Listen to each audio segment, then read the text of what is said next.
उनको 3 बॉक्सेस के ऊपर रैंडमली डिस्ट्रीब्यूट किया गया है, इस तरीके से कि हर एक बॉक्स को कम से कम 1 बॉल तो मिलेगी ही। तो प्रोबेबिलिटी ढूँढनी है कि हर एक बॉक्स को कम से कम 1 रेड बॉल मिले। 1 तो मिनट। सर इसमें ये नहीं हो पा रहा है।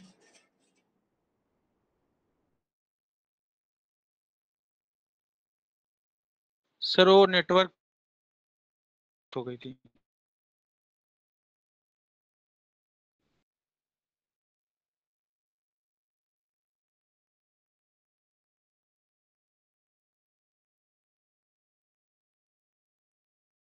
सर आपकी आवाज नहीं आ रही। ठीक है, हाँ एक्चुअली कॉल आ गया था एक, है ना। तो अच्छा सर। हाँ सर वो मेरा नेटवर्क चला गया था इसलिए मैं क्लास लीव कर दिया था। वो सर क्वेश्चन वही मेरा था, समझ गए थे आप? नहीं, क्वेश्चन समझ ही नहीं, आपकी आवाज़ नहीं आ रही थी नेटवर्क वीक की वजह से। हाँ हाँ सर अभी आ रहा सर। सर वही मैं करता स्क्यूनेस निकालने के लिए सर, जैसे स्क्यूनेस हमें जब निकालना सर, अगर हमें हमारी जो पीएमएफ है अगर छोटी वैल्यू है, स्मॉल वैल्यू है तो हम निकाल लेंगे सर। लेकिन अगर जब मीन और वेरिएंस हमारा लार्ज आ जाए काफी, तब कैसे हम निकालेंगे? कोई तभी निकल वही जाएगा, एक ही वही तो कह विधि। रहा हूँ। ऐसा कोई क्वेश्चन दिखाओ जहाँ पे नहीं निकाल पा रहे, फिर मैं सॉल्व करके बताऊंगा, ट्राई करूंगा। हाँ सर तभी क्वेश्चन निकल सेंड जाएगा। करूँ आपको? हाँ हाँ भेजो, कोशिश करते हैं। अभी नेक्स्ट जो पूछ रहे थे, हाँ जी व्योम, आपका लिखा हुआ क्वेश्चन है आपके पास? जहाँ पूछ रहे हो आप कुछ रिटर्न में है, वैसे लिखा हुआ क्वेश्चन कहीं भेजो है तो। अच्छा जी सर, मैं भेजता हूँ। हाँ ग्रुप में आप मुझे भेजो, है ना।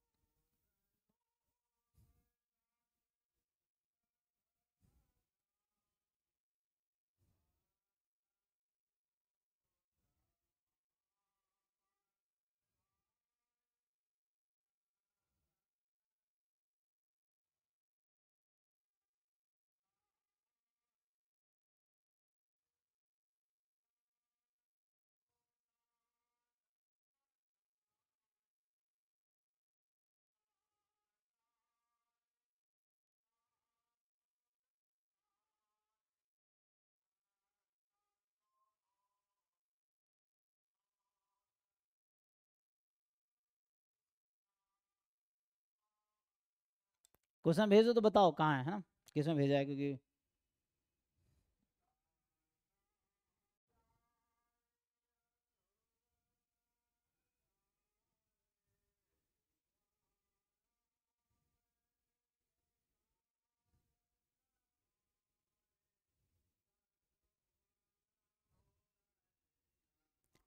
चलो जब तक इनका क्वेश्चन देखते हैं। आई थिंक आपने भेजा था ना सौरादीप, उसमें क्या है?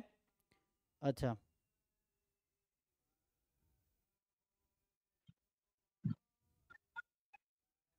आई थिंक ये जो आप कर रहे हैं ना, ये डिस्क्रिप्टिव के क्वेश्चंस है ना, ये तो डिस्क्रिप्टिव के लग रहा है।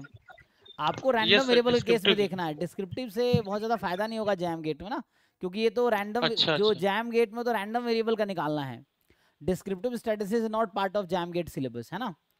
तो आपको अच्छा sir. Random variable corresponding find करना पड़ेगा। जी जी। सर हम्म तो हम जो फॉलो करते हैं बुक हमारा सर, वो ऑब्जेक्टिव स्टैटिस्टिक्स था हमारा सर। वो आती है ना आईएसएस ओएसएस के लिए, हम्म तो ऐसे सर हम सॉल्व कर रहे थे अभी। नहीं ठीक है, तो बाकी क्या ये करें? तुम करना चाहो तो कर सकते हो, लेकिन ये जो हमने क्लास में कराया ना, वो डेफिनेशन और वो जी सब सर। रैंडम वेरिएबल के लिए था, है ना। सो अच्छा हाँ सर रैंडम, वही पूछ रहा था मैं। ये डिस्क्रिप्टिव अलग हो हाँ गया, वहाँ सर डिस्क्रिप्टिव डेटा। छोटे के लिए था। हाँ डिस्क्रिप्टिव डेटा दिया होता है, descriptive is not part of JAM GATE syllabus, JAM GATE में डिस्क्रिप्टिव है ही नहीं। अच्छा सर। हाँ तो आपको ठीक है रैंडम सर। वेरिएबल करस्पॉन्डिंग निकालना पड़ेगा। अच्छा अच्छा।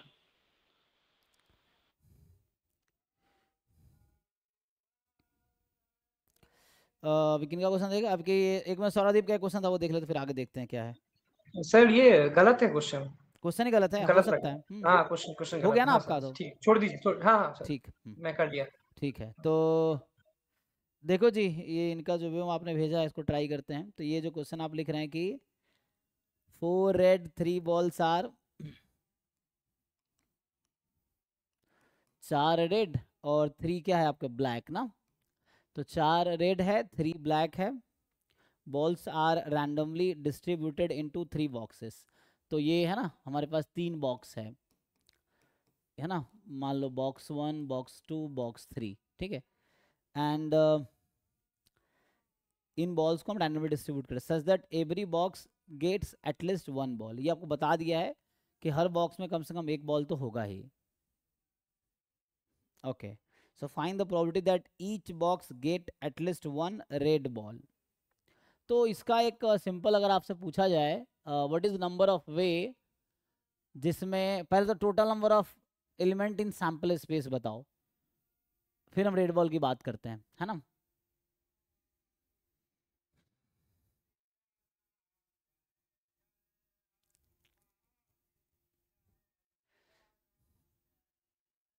जैसे मैं बोलूं कि what is the number of way in which you can arrange this balls that at least one ball, ये बोला ना कि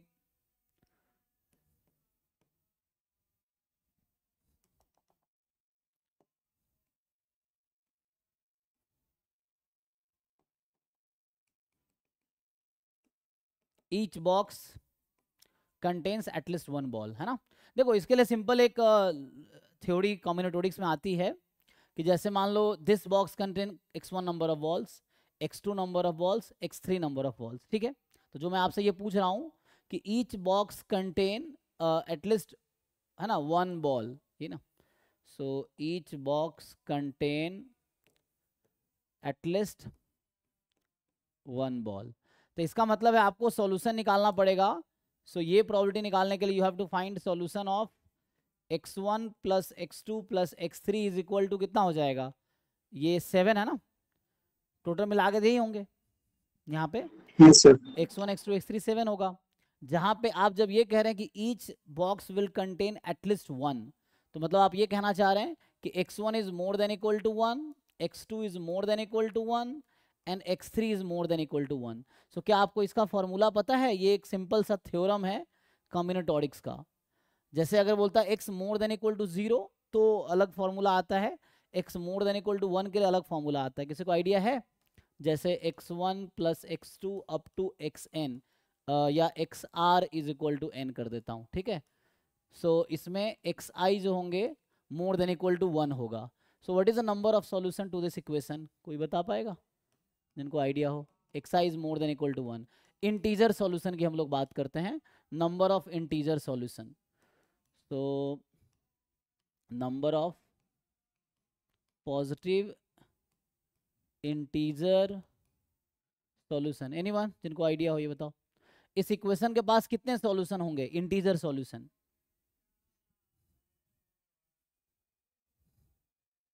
कोई भी ट्राई करो, बताओ मुझे। Sir n plus R C are minus 1।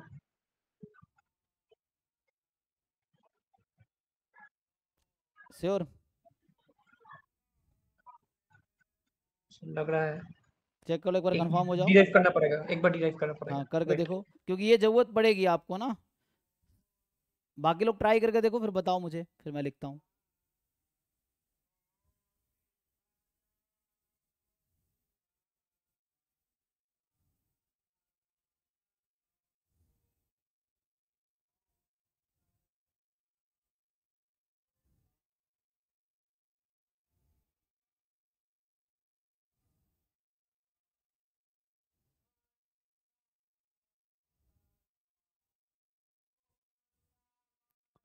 कितना आएगा जी? तो इसका फॉर्मूला जो आता है, अगर आप non n minus one choose r minus one और आप लिखते हैं नंबर ऑफ, ये लिख लो, आगे भी जरूरत पड़ेगी, है ना, number of non negative solution. अगर आप 0 इंक्लूड कर दो इसमें, तो एक तो केस था, चलो इसको मैं हटा देता हूँ समझने के लिए। सो ये एक सिंगल इक्वेशन है जिसको हम सॉल्व कर रहे हैं। So we are talking about positive integer solution, मतलब x i are positive integer 1 2 3 हो सकता है। And number of non negative integer solution, तो डिफरेंस क्या है? यहाँ मैं ये कह रहा हूँ x i more than equal to 1 होगा, यहाँ मैं कह रहा हूँ x i more than equal to 0 होगा, but they are integers. So इसका सॉल्यूशन कितना होता है? इसका आप जो बता रहे थे, आई थिंक सरदीप, वो है n plus are minus one choose r minus one, ठीक है। सो ये फॉर्मूला आप लगाओ। नहीं sir, n plus are minus 1 C are minus 1 ही आर होगा। सी आर पक्का? चेक कर लो एक बार, सी एन हो सकता है, इसको लिखेंगे ना, तो चेक कर लो एक बार, कंफर्म करो, फिर देखते हैं।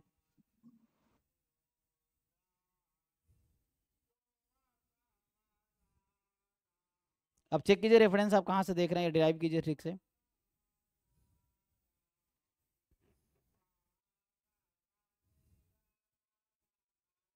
ठीक है, ये इसी को दूसरा तरीके से लिखेंगे ना तो आपको शायद ये याद होगा, n plus are minus one choose n लिख सकते हैं, या कई जगह यहाँ n होता है यहाँ r होता है, तो मे भी आपको वो याद हो, ये आपको समझना पड़ेगा, है ना।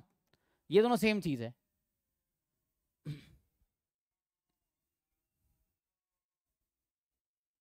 ठीक है ना, तो इसका सॉल्यूशन निकालो भाई। सो what is the total number of solution, number of element in the sample space, मैं ये ढूंढना चाह रहा हूँ पहले तुम। तो इसका सॉल्यूशन कितना आएगा, पहला फॉर्मूला यूज होगा, n कितना है हमारे पास 7, 7 minus one choose 3 minus one, कितना हो गया 6 चूज 2, देख लो भाई। सो n इज 7, r इज 3, इसका सॉल्यूशन ढूंढ रहा हूं मैं। तो 6 चूज 2 कितना आ गया, 6 इंटू 5/2 15। सो सैंपल स्पेस में टोटल 15, मतलब there are 15 number of way in which we can place these 7 balls into 3 boxes such that each box will have at least 1 ball, है ना, मतलब नो बॉक्स इज एम्प्टी, ये है। तो ये एक तरीका हो गया। अब आपको निकालना है जो आप कह रहे हैं रेड बॉल के बारे में, ठीक है। सो अब इसको हम ट्राई करते हैं। सो नाउ मान लो इसमें y number of red ball है, y1 y2 y3। y1 is the number of red ball in the box 1, y2 is the number of red ball in box 2, y3 is the number of red ball in box 3। सो अब मुझे चाहिए कि each box contain at least 1 red ball, यही ना। तो इसका क्या मतलब हुआ कि y1 plus y2 plus y3 को क्या होना पड़ेगा, 4 होना पड़ेगा, 4। और आप कह रहे हैं कि कम से कम एक तो होना ही चाहिए। सो what is the number of solutions in this equation, कितने सॉल्यूशन आएंगे, यही लगेगा कितना 4 minus one choose 3 minus one, यहाँ 4 है और ये R3 है, 4 रेड है ना। तो 3 चूज 2, 3 चूज 2, 3C1 3। सो क्या 3/15 आंसर है आंसर की आपके पास, चेक कीजिए। सर जी आंसर तो नहीं है, मैं खुद से सॉल्व कर रहा हूँ, पर ये तो बहुत भारी भरकम निकल गया सर। क्या निकल गया, भारी भरकम सम निकल गया सर, मुझे लगा था कुछ वैसे बेसिक वे से सॉल्व होगा। हाँ तो भारी भरकम है भाई। जो क्वेश्चन सॉल्व करते तभी तो समझ आता है कि क्या है। अच्छा दूसरे जी तरीके जी से आप जाएंगे तो उससे वो जो आप सोच रहे हैं उससे भी हो सकता है। अगर मैं उस तरीके से जाऊं कि x में अज्यूम करता कि नंबर ऑफ रेड बॉल्स है ना, xi is number of red balls in box i, तो यहां फिर मुझे निकालना पड़ेगा x1 more than equal to 1, x2 more than equal to 1, x3 more, ये थोड़ा और भारी हो जाएगा कंपेरेटिवली। ये आसान है, आपको अगर ये फॉर्मूला याद है तो ये आसान है, ठीक है। इस तरह से देखो एक क्वेश्चन 50 तरीके से होता है, इवन 1000 तरीके से सॉल्व हो सकता है। मुझे ये तरीका इजी लगा, ठीक है। आप किसी और टीचर से पूछोगे तो वो कोई और तरीका बताएंगे। इवन आप यही क्वेश्चन कॉपी कर मतलब टाइप करो गूगल पे और पेस्ट करो तो आपको डिफरेंट वेबसाइट पे इसी क्वेश्चन का डिफरेंट अप्रोच मिलेगा। एक अप्रोच ये भी हो सकता है, बट आप देखोगे गूगल अगर करो जस्ट इसको आप या चैट जीपीटी पे डालो तो आपको बहुत जगह है ना, you can not blindly trust them, ये आपको देखना पड़ेगा क्योंकि कई जगह ना गलत भी रहता है, या अब देखो हर जगह अलग अलग आंसर होगा, ऐसा भी होगा। बट अप्रोच आपको समझ आ सकता है, then you try your own and then decide, है ना। क्योंकि एआई की एक दिक्कत ही है ना कि you can not trust blindly, आपको अपनी बुद्धि का इस्तेमाल करना पड़ेगा। एआई अगर कुछ दे रहा है तो आपको खुद अपने लेवल पे यू हैव टू सर्टिफाई कि ये सही है कि गलत है, कुछ भी हो सकता है। तो ब्लाइंडली ट्रस्ट करोगे तो फंस जाओगे। ये एआई है जो भी गूगल का है ना, एनीवे तो मेरे अकॉर्डिंग यही आ रहा है। किसी को कुछ सजेशन है तो बताओ। तो ये जस्ट कॉम्बिनेटोरिक्स का प्रॉब्लम है, काउंटिंग प्रॉब्लम है, फिर उसमें प्रोबेबिलिटी आ गया, ये चीज है। नेक्स्ट बताइए जी, और जिनका डाउट है।